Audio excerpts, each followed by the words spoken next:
Good morning and welcome everyone to this morning's First Friday. The Greater Pittsburgh Chamber of Commerce, which is an affiliate of the Allegheny Conference, holds regular gatherings entitled the First Friday Speaker Series. Partner and member organizations interested in legislative and regulatory matters join public and private partners for in-depth conversations on pressing issues. Earlier this April, our First Friday, like all the events across the region, was postponed. In light of the important issues of our time, we have decided to relaunch our First Friday Speaker Series virtually this time by including part of the Allegheny Conference's Response and Recovery webinar series.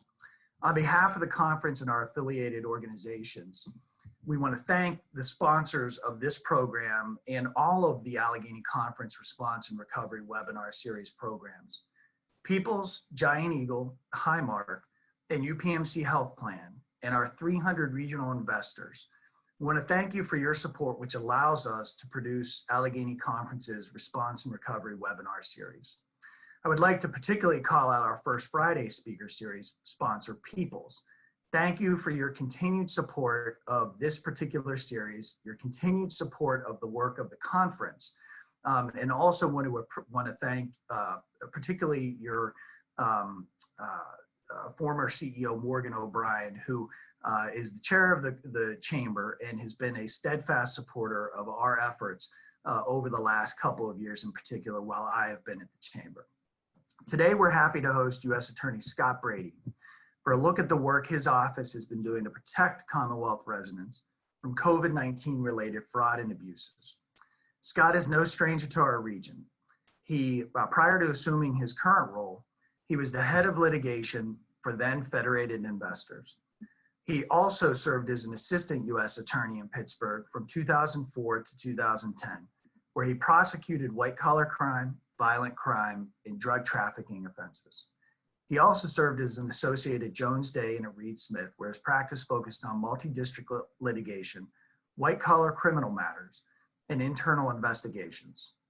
I want to note, please feel free to submit questions throughout the presentation. We want to make these, as with all of our webinar series, we want to make these as interactive as possible. We want to generate dialogue.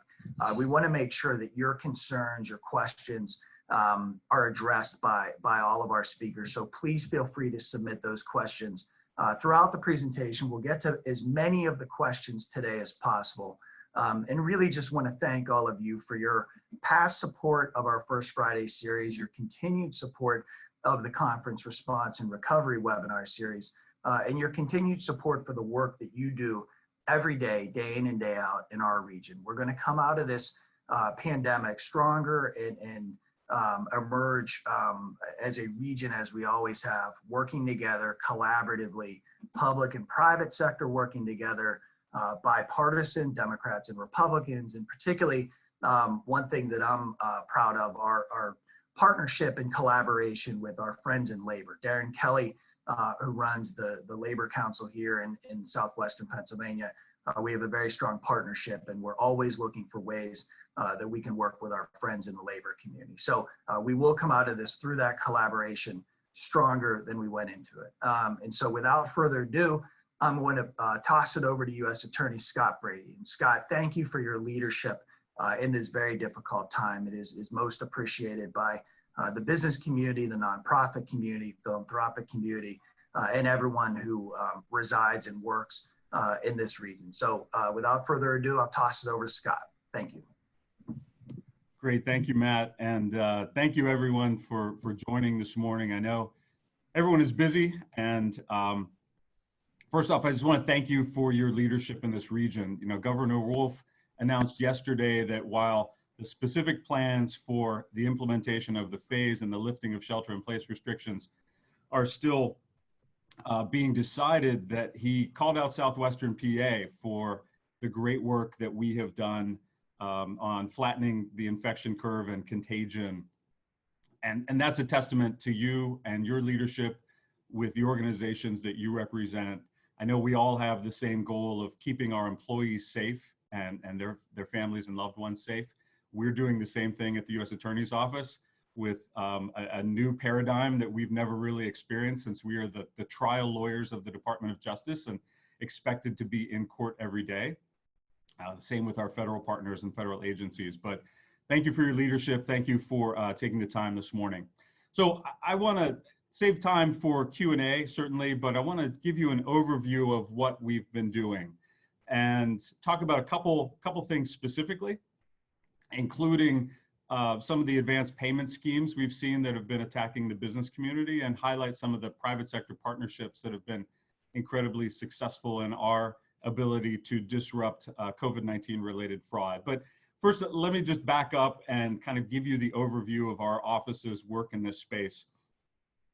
It seems like a lifetime ago, but it was really only 6 weeks ago that the president declared a national emergency related to COVID-19 on March 13th. On March 16th, the Attorney General of the United States, General Barr, announced that COVID-19 related fraud was a priority for every U.S. Attorney's office in the country. So we were out of the gate quickly. We had been anticipating this, that we would see an unprecedented wave of COVID-related fraud. Basically, every old fraud scheme that we had ever seen before, wrapped with a new COVID-19 wrapper. And I'll unpack that a little bit in a second. So what I did was I took our most senior prosecutor, one of our most senior white-collar prosecutors, Sean Sweeney, who many of you know and have worked with, and announced him as our COVID-19 fraud coordinator. He was the first fraud coordinator announced in the country, and later the department required all U.S. attorneys to do the same. I also talked with Josh Shapiro. We had been talking on a regular basis as this unfolded, and in fact, our offices work together all the time. I said, Josh, let's create a task force, a federal state task force, so that the citizens of Western Pennsylvania don't have to worry about trying to figure out which of the 3-letter agencies they should call if they feel they've been victimized. And so we did that 2 days after General Barr's announcement. We stood up the first task force between a U.S. Attorney's Office and a state AG in the country. We created the first dedicated hotline for COVID-19 fraud in the country. All of those became models for the rest of the country and have been replicated by Josh's colleagues and my colleagues in U.S. attorneys' offices around the country. So it's, you know, we were doing what we thought was right to protect the citizens of Western Pennsylvania. As Matt said, we have the same mandate. Our mandate is to protect the citizens of Western PA, full stop. It's an apolitical mission. And so we were happy to do that. But we're also proud that Western Pennsylvania was really leading the way in this kind of fraud response because it was emulated successfully by colleagues around the country. So one thing we were trying to do in setting up this fraud task force was think about our role in stopping fraud as we saw them. So we thought of it in 2 different ways. One was disruption of fraud, and the second is prosecution.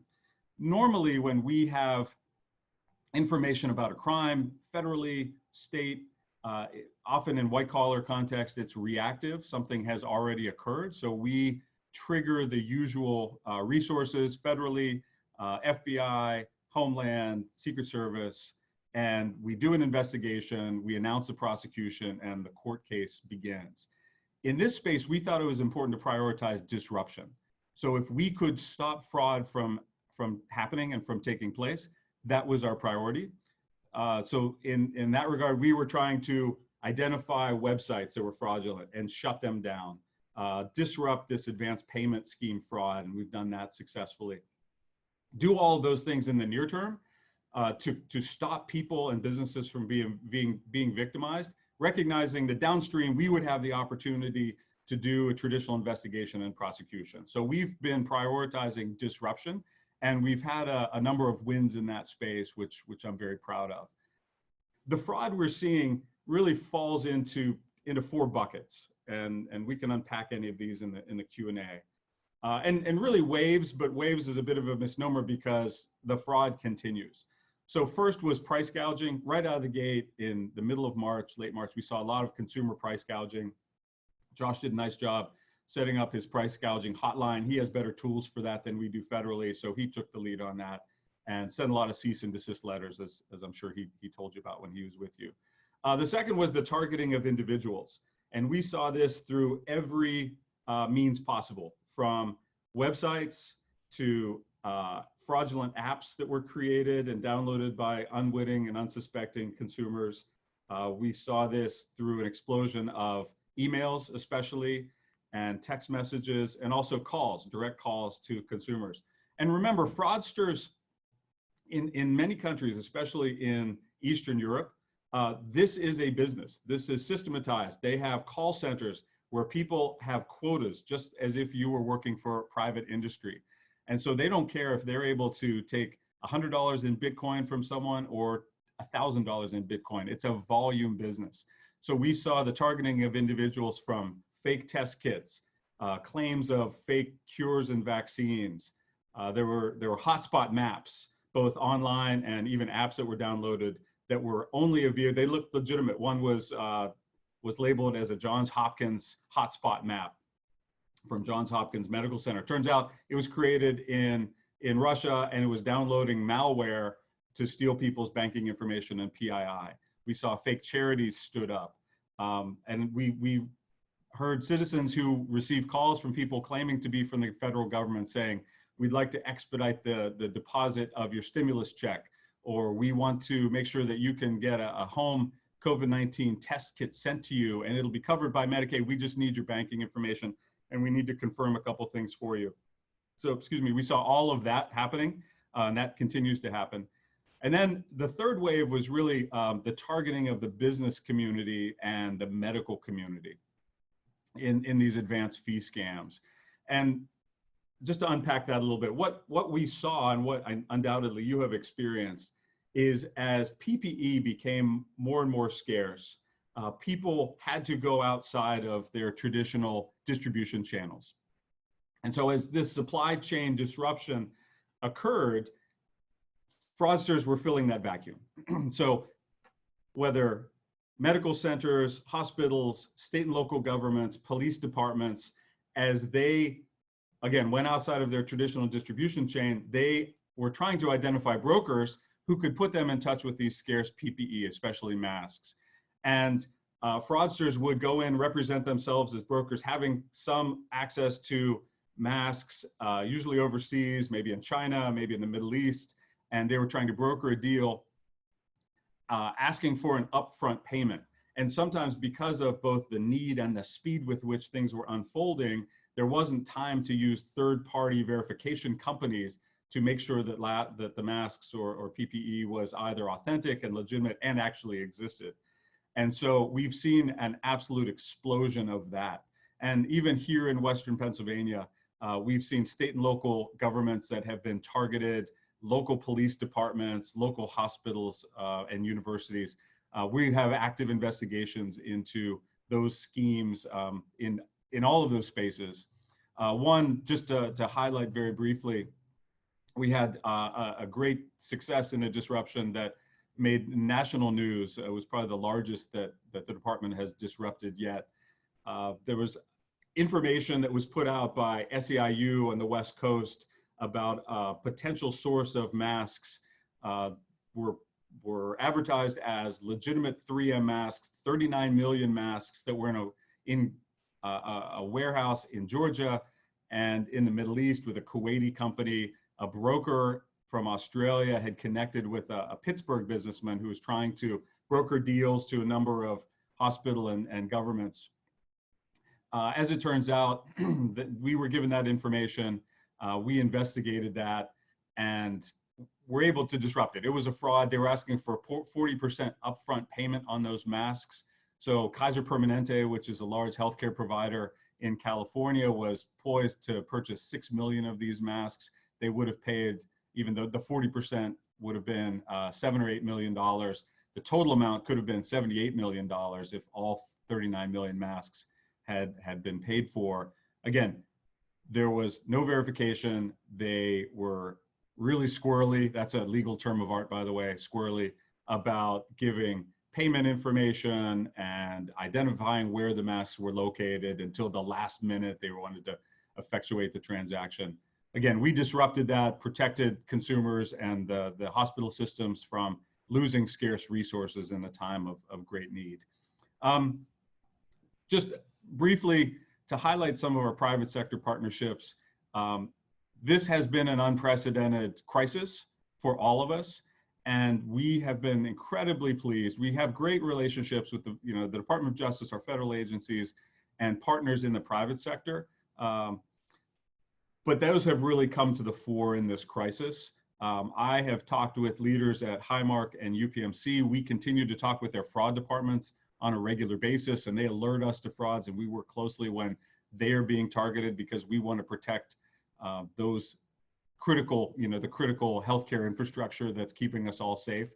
I've spoken with leaders at Walmart and Amazon about their third-party price gouging on their platforms, and they moved quickly and shut those down. We've had great partnership with financial institutions alerting us to suspicious activity, again, especially when we're trying to protect the business community. And our tech companies have been great. Usually what we would need to do to shut down a website is to file a seizure order or seek a civil injunction. In this case, because this is happening so quickly, even in March, we saw that literally thousands of domains were being registered in real time on a week-to-week basis using COVID-19, masks, vaccines in the names of the websites. We suspected that the vast majority of these were in fact fraudulent. And so we have been working in real time with tech companies, talking to them on the phone, sending them emails, sending them letters, and they've been great. They want to prevent fraud from being facilitated through their platforms as well. So we haven't had to go to the very, very time-intensive and laborious injunctive relief and seizure orders. Sometimes we do, and we're happy to do that, but we've done that all over the world with registrars and service hosting providers internationally. One thing, and then I'll kick it back to Matt and Larry for questions. We've seen a lot of fraud coming internationally, not surprisingly. We've had things like email threats where individuals have gotten emails with threats to infect their entire family with COVID-19 unless they pay $5,000 in Bitcoin.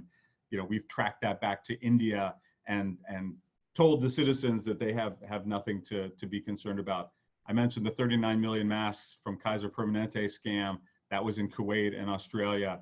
There was a website that we shut down that was offering COVID-19 medicine and cures. Interestingly, for those old enough in the audience, it had a .su domain name, which was the old Soviet Union. Turns out it was from the Ukraine. We worked with the German hosting provider and shut that website down. We've shut down several websites that have originated from Africa and Romania, offering N95 masks that have been using literally hundreds of email accounts to push traffic toward those websites. So again, I'm proud of the work we've been doing. We've been working incredibly hard, albeit with the difficulties of working remotely as federal law enforcement and investigative agencies. But all of it is to keep you and your employees and our neighbors safe. So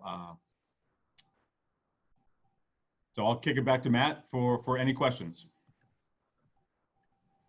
Sounds good, Scott. Thank you very much. I'm going to toss it over to my colleague, Larry Hailshan, because we do have a few questions that have been submitted. I just want to remind everyone, as we're working through the Q&A, please feel free to submit your questions as well, and we can process those. And as I said, at the outset, we'll get to as many questions as we can in the time we've allotted. But obviously, really appreciate your work, Scott, and your willingness to partner with the business community on so many of your initiatives. It really is meaningful and impactful in our community during this difficult time. So Larry, I'll toss it over to you for the Q&A period. Yeah, thanks, Matt, and thank you, U.S. Attorney. I wanted to remind everybody that you've graciously provided us with a number to your hotline.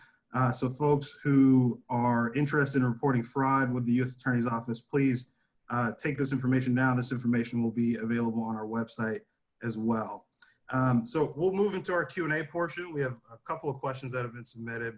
Our first question surrounds sort of the Department of Justice's role during this time in preventing hate crimes and incidents of bias. There have been a lot of things that have happened as it relates to coronavirus. So one of our questions is just around the Department of Justice's role in those things. Sure, thank you. So We are acutely sensitive to allegations of potential hate crime that are occurring, especially in this crisis that may be targeting the Asian American community. We have spoken with leaders in the Asian American community locally and nationally, and I have two civil rights coordinators who are doing presentations and talking to folks. It's a priority of the department, as it always is, but now localized a little bit as well on one particular community. So that remains a priority, and you know, if we see specific allegations of hate crime, we're going to prosecute those if that's a possibility. I should also add, Josh and I put out an announcement about Zoom bombing, and there were several disruptions of public forums on Zoom for 3 candidates who were candidates for Auditor General in the state of Pennsylvania. All 3 were women of color, and people disrupted those meetings with both misogynistic and threatening and racially explosive language. We're investigating those as well, because stopping hate crime is a priority of this office and the department. Thank you so much for that answer and for your continued work on that important topic. Our next question comes from our favorite colleague at the Chamber, Jim Beer. And it really is surrounding issues of criminal justice reform. And at this time, everyone's focus is related to the COVID situation, but before the crisis, one of the Chamber's top priorities was criminal justice reforms, both at the state and federal level. So Jen is wondering if you could speak to this from your office's perspective, if this is an interest you have interest in, might there be a chance for us to start a joint dialogue when we're on the other side of this crisis? Sure. Criminal justice reform is an important public policy discussion that's going on right now. And I really kind of see it in 2 buckets as Jen highlights in her question. You have a state issues of criminal justice reform, federal issues of criminal justice reform. Let me just back up for a second. I don't want to talk too long about this because I'd be happy to talk at another time and in more detail. This is an important discussion, but understand what our focus on the federal government is. You have a US prison population of roughly 2.1 million people who are currently incarcerated. Of those, approximately 220,000 are federal inmates. Of that 220,000, you have roughly 11 to 14,000 that are immigration related. So that's a whole different bucket that we could talk about at a different time. Then you have about 48,000 or so, 50,000 that are pretrial detainees. And then you have about 17,000 that are drug-related offenses. So what does that tell me as a person with limited resources prioritizing prosecutions and investigations on priority targets? Much of the criminal justice reform discussion talks about people who are nonviolent drug offenders. I have not seen nonviolent drug offenders come through our federal system. We have limited resources. Steve Zappala has a different mandate. Josh Shapiro has a different mandate. Ours are federal, federal drug traffickers, most of whom have criminal histories that include violence and often multiple convictions for drug trafficking. We have all seen what drug trafficking has done to our population in Western Pennsylvania through the opioid crisis. I've talked about this as being ground zero for the opioid crisis. So that's how we are targeting our resources. We are not going after street level dealers. The department does not prosecute users. We are going after drug trafficking organizations and have tools that Josh doesn't have and Steve doesn't have that can take our investigations across state lines and internationally. We have active investigations that go back to the Sinaloan cartels, that go back to Chinese manufacturers that create precursors used in the creation of fentanyl. That's our priority. So while this is an important matter of public policy, and I've talked to Chancellor Nordenberg, I've talked to Fred Tiemann, former U.S. attorney, about what they're doing with the county and the county jail. all laudable efforts. Our office has been a part of those discussions, but understand there is a difference, right? There is a difference between what's happening at the state level and what we do federally. Thank I hope that answers your question, Jen. I think it does, and I think it's so good to hear about your work with both our state electeds and our state public officials and our local public officials. Hey, Larry, I'm sorry, I didn't mean to interrupt you, but just one thing. No, go ahead. And look, this is a concern of ours, right? So we want people to be fully functioning members of our society, even post-incarceration, right? When they have paid their debts to society, we want them to have all of, to live a rich and fulfilling life that adds value to our community, because God gives his people broadly. Everyone has giftings that can add to our kind of collective experience and mission. And so we want that. So we've stood up 3 different reentry courts, one targeting veterans, other a kind of general reentry court, and then we have one for people that have significant substance abuse and mental health issues. We don't really talk a lot about that. It's not really in the press much, but we've had intensive engagement with those folks post-incarceration so that they are in the best position to succeed long-term, because the last thing we want are repeat customers. We don't want frequent flyers in the federal system. We want people to pay their debt to society and then go live their life and live it with abundance. So we're doing that as well. No, thank you for that addition. I think that's great work. One question that we got was from Matt Rosenberg. And his question surrounds fraud. And his question is, how does your department become aware of various fraudulent scams in order to take preemptive disruptive action? So that's a great question. It goes right to the heart of what we're doing. So we see it through probably 3 different ways, speaking broadly. One is through direct referrals by citizens and companies that feel like they've been victimized. That's why we created our hotline. We've had 150 calls on our hotline over the last 4 weeks. The national hotline that was set up after ours has received roughly 10,000 calls nationwide. So everyone that calls our hotline, we call them back. We want to make sure that they know that we take their referral seriously, that someone cares about them and is looking into it, and then we take those and run those to ground. So that's one source, calls from the public. The second is through our partnerships with the private sector. I mentioned Highmark, UPMC, other private sector companies. When they have suspicious business dealings and they say something doesn't seem right, they call us and we look into it. And if we can disrupt that, if we find out it's fraudulent, we let them know right away, because we want to make sure no payments have been effectuated. But that's an important source of referrals and information about frauds. And the third bucket is just good old-fashioned gumshoe investigative work. We have experienced prosecutors and investigators that have done this their entire careers. And so they are out looking at the business community broadly. They're watching what is going on.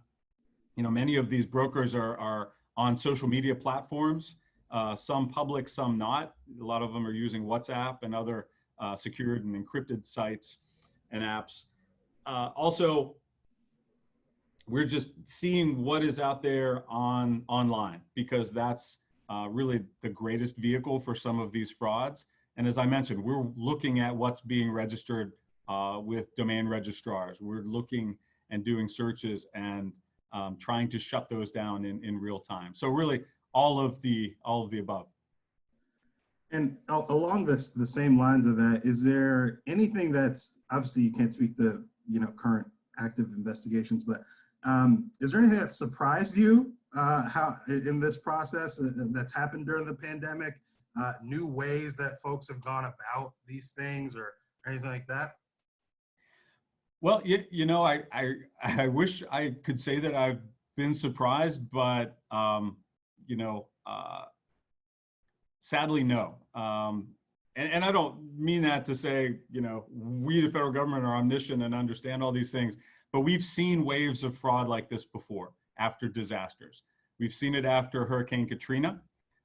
We've seen it after the financial crisis. And that's, I think I cut myself short on the phases and the waves we were seeing. The next wave that we're seeing is going to be fraud against the government. And there's been a lot of reporting about this and discussion about this. Stimulus checks have come out.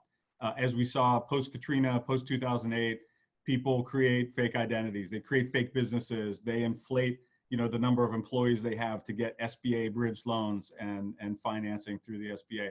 So we're going to see, as all of the federal support and stimulus money is being pushed out aggressively across the country, fraudsters are going to take advantage of that, and we're going to be keeping our white-collar prosecutors and investigators busy for a long time. So again, I'm not really surprised by that. And then, take the Katrina and the 2008 fraud and then put on top of that 12 years of increasingly sophisticated and micro-targeted fraud by cyber hackers and transnational criminal syndicates. And that's why, we talk about an explosion of fraud like we've never experienced before. Well, I guess it's a good thing that you're not surprised, because that means that we've got a good person in our district. So along that same line, would you say have you seen a need for any new statutory authority to address any of the issues? Larry, I'm not trying to punt on that, but I can't really speak to any, legislation. My role is strictly as Joe Friday, and that's why we've got a lot of smart people in the state and federal legislatures to think up solutions for these. I know just from informal discussions from members of Senator Toomey and Senator Casey's staffs that this is a priority for them. And the Department of Justice is speaking to folks on the Hill about possible fixes and additional protections that are needed. Frankly, we're too busy running after bad guys right now to think about what the downstream legislative fixes are, but I know there's a lot of really smart people who are thinking about that, so I'm happy that they have that job. That's good. I guess along a different line, obviously there are a number of U.S. attorneys across our country. Can you talk a little bit to how you're all working collaboratively? If something's happened in Ohio or if something's happened in New York, can you just talk a little bit about that process and what that looks like? Yeah, absolutely. And that's an important part of our work. So there are 93 U.S. attorneys across the country. We correspond to the federal districts where our federal district courts reside. So in Pennsylvania, for example, there's the Eastern District of Pennsylvania, which is Philly and the Collar counties. The Middle District of Pennsylvania, Dave Freed, who many of you know, has basically York, Harrisburg, and up through Scranton and Wilkes-Barre. And we have the West, Altoona West. We have 25 counties, approximately a little under 4 million residents. I'm on the Attorney General Advisory Committee. There are about 12 U.S. attorneys around the country that are on that, and we meet on a regular basis. We brief the Attorney General and Deputy Attorney General Rosen on what we're seeing, what our needs are, what our priorities are. They communicate to us their priorities. But informally, we talk all the time. They've become good friends, as I'm sure Josh and his colleagues around the country have become friends. And there is a lot of informal sharing of information. Hey, what are you seeing in this? Again, we would do that on everything from drug trafficking to cyber fraud to nation state activity. But in this era of COVID-19 and fraud, we're talking not only about the fraud we're seeing and working collaboratively across districts. I talked to the U.S. attorney from Atlanta just the other day about a case that we're both investigating that touched both of our districts, and hopefully we'll have an interesting announcement soon. But that happens because, again, we all have the same mandate. And let's face it, nobody in the public knows who the heck the U.S. attorney is in any district. So it's kind of nice. We don't have to run for office and we can just do good work, right? There are Republicans and Democrats here. Frankly, we don't know what party anyone belongs to, nor is it really appropriate to ask, and we don't ask. And so we just all grab an oar and row together. But that's an important part. That collaboration with other offices is an important part of tracking down, intrastate and international fraud. You're exactly right, Larry. Yeah, I mean, I think that's great that there's that sort of community built amongst our public leaders, especially because this is such a difficult job. So again, thank you so much for your work. In the beginning, Matt had talked a lot about your previous experience, both in the private sector and the public sector. This is, I guess, sort of a personal question. How has that impacted your ability and to bring about sort of innovative ideas in your job now? Yeah, I feel really fortunate to have worked with the companies that I've worked at. You mentioned a few of them. I worked at Reed Smith when I was first brand spanking new attorney and didn't know what the heck I was doing. I was able to clerk with Tom Hardiman when he was appointed to the district court bench by President Bush, and then was blessed to work under Mary Beth Buchanan for 6 years, and then went back to Jones Day, worked with Mickey Pohl and Laura Ellsworth, and moved to Federated and got to work with Peter Germain, the general counsel, and Chris Donahue. You pull, all of us in our professional lives have pulled the best from each of the mentors and the leaders that we've worked under. And so what I tried to do when I came in the office, and this was an office I knew that I love. Many of the folks here are among my closest friends that I've developed professionally over the years. So I knew the resources we had. I knew what a great office it was. I knew what great partners we had in our federal agencies, but I tried to bring a couple things in from the private sector. One was a sense of urgency, that we were going to work with the urgency that a private law firm works with. We don't bill in 6-minute increments here. We have a different mission to uphold the laws of the United States and to see that justice is done, which is an incredible mandate. But I wanted to bring a sense of urgency because of the opioid crisis that I walked into in January of 2018. And I also wanted us to work with a different sense of efficiency and productivity with measurables and deliverables, right? So using data and integrating data and how we identify priorities and how we hold our employees accountable. And then I wanted us to think creatively. I wanted us to be entrepreneurial. So sometimes when you're in the government, there's a way of doing things. A lot of times those are great, but I'm a baseball fan, as Matt knows. You can see Andy Van Slyke over my shoulder. If you read Moneyball, one of the real principles of Moneyball is if you walk into a system and you examine the workflows and the processes and the priorities, you ask yourself, if none of these existed, is this how I would build them?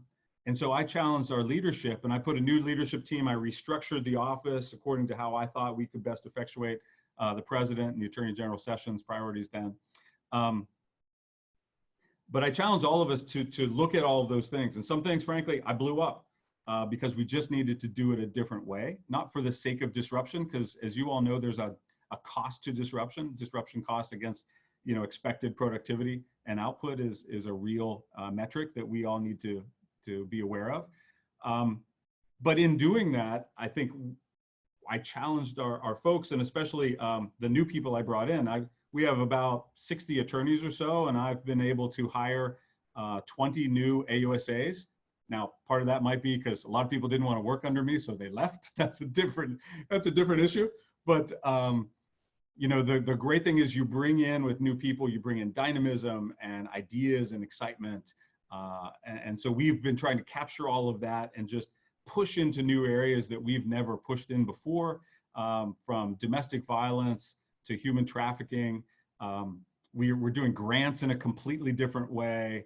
How we engage our county partners, we're doing aggressively and intentionally. So a lot of good takeaways from the private sector that we're infusing into the ethos and the work days of the U.S. Attorney's Office. That's great to hear, and I think that's sort of amazing, because the more experiences you have, the more you see, the better that can impact your work. So it's just great. So who's to say what's next and how this experience will impact what's next for you? We have another question coming from Jen, and it's sort of surrounding our supply chain. So the COVID-19 pandemic has highlighted America's overdependence on imports, and specifically imported products related to healthcare. much of the issue sort of swirls around China, and it has been stated repeatedly that China's supply chain is not just disrupted, it's broken. So the discussion has emerged on having businesses reshore to America. And just curious, does your office have any authority or jurisdiction over these types of reshoring issues? Yeah, that's a terrific question by Jen, and an important public policy matter. And again, not to punt, we're not really going to be a part of the discussion of reshoring. You know, Congress sets the playing field of what business can and can't do, and then specific agencies are tasked with making sure that people are playing according to the rules. And in this space, certainly post COVID-19, you know, the FDA has an important role to play, and we've seen them adapt and change on the fly, right? To emergency authorization for different imports for PPE and test kits and masks that are needed. So I think as that discussion takes place, and I think certainly we're going to see, you know, a lot of that, hopefully, but we're just going to make sure that everybody's playing by the rules. Not only our domestic companies with Foreign Corrupt Practices Act restrictions, but also international partners as they seek to, you know, push back into our market to make sure that they're playing by the rules that Congress sets for us. Thank you for that. And one last question surrounds sort of protecting our elderly.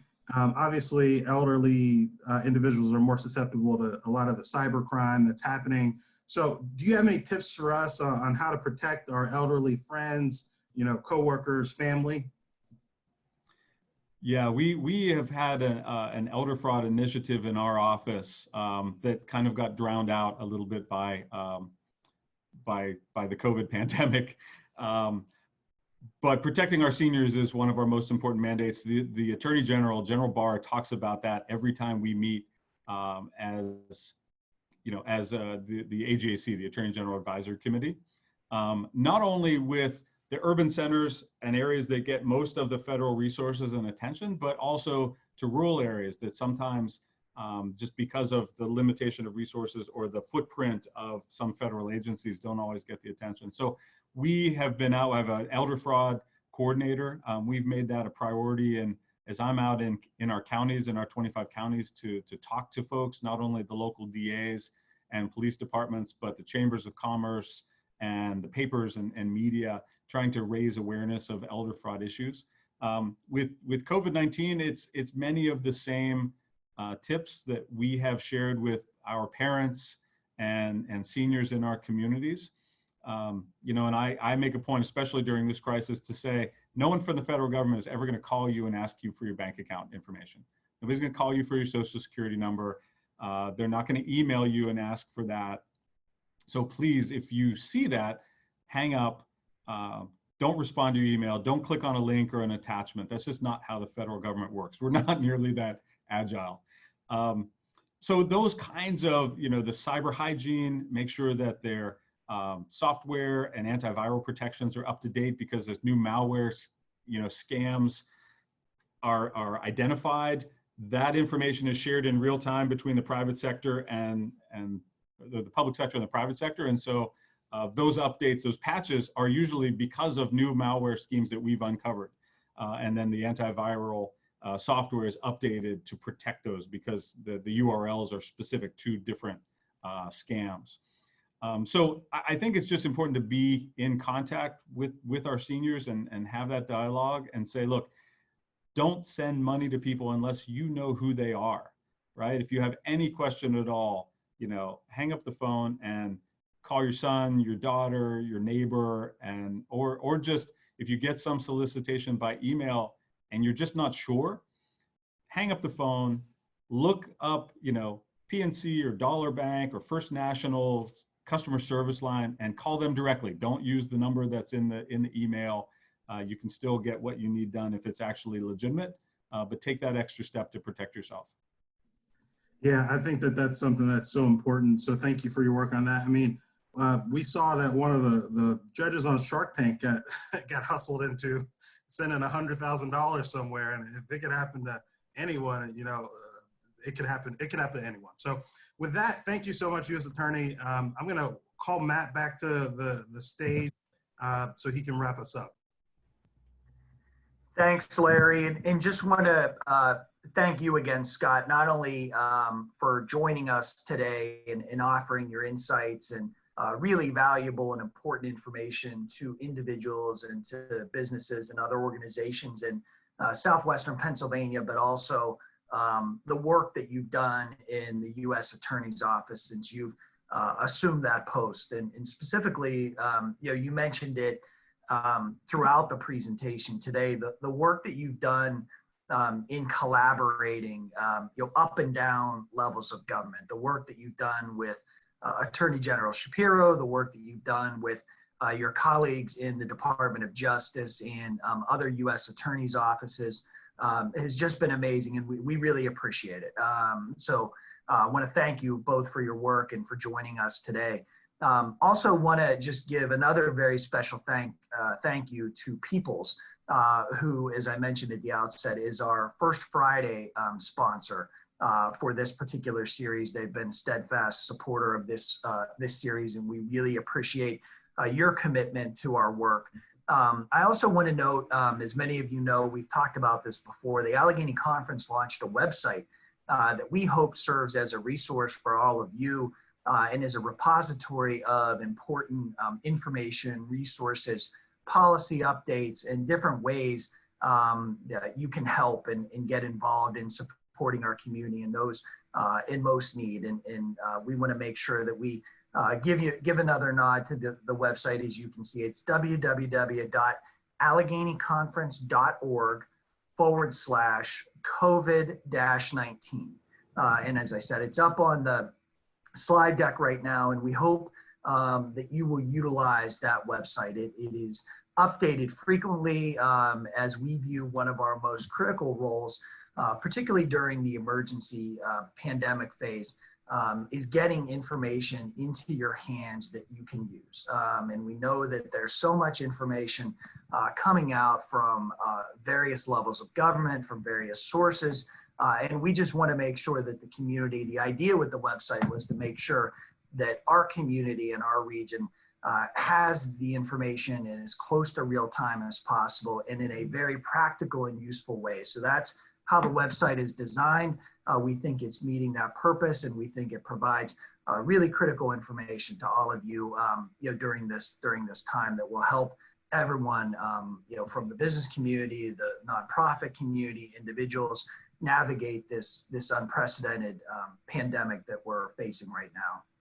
I also want to once again thank our sponsors for the Allegheny Conference Response and Recovery Series, Peoples, Giant Eagle, Highmark, and UPMC Health Plan, as well as our 300 regional investors for your steadfast and generous support, which allows us to bring conversations like this to you today. And just want to note, I think any webinar where you can have a Moneyball reference, Shark Tank reference, and Andy Van Slyke reference is a winner for me. So, very interesting collection of references there. So want to end, just again with a nod to be on the lookout for an invitation to join our next Allegheny Conference webinar, response and recovery webinar series.